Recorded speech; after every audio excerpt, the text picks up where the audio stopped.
देवी गीत गाने जा रही हूँ, तो आपको अच्छा लगे तो वीडियो को लाइक ज़रूर कीजिएगा। मैया मोरी उतरी है बारी फूलवारिया, काउलाई के मिलने क जाऊं हो माँ।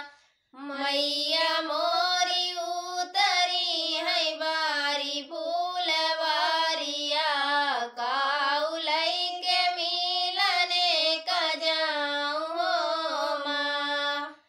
मालिया के फुलवा मैया भावरा जुठारे, काउलाई के मिलने क जाऊं हो माँ।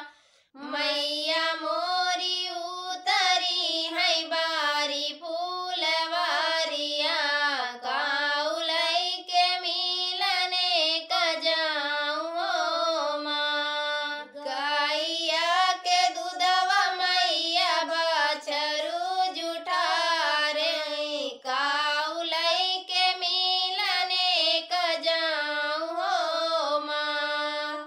मैया मोरी उतरी है बारी फूलवारिया, काउलाई के मिलने क जाऊं हो माँ।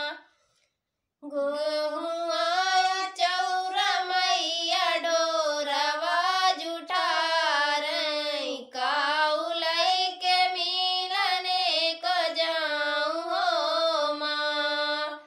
मैया मोरी उतरी है बारी फूलवारिया, काउलाई के मिलने क जाऊं हो माँ।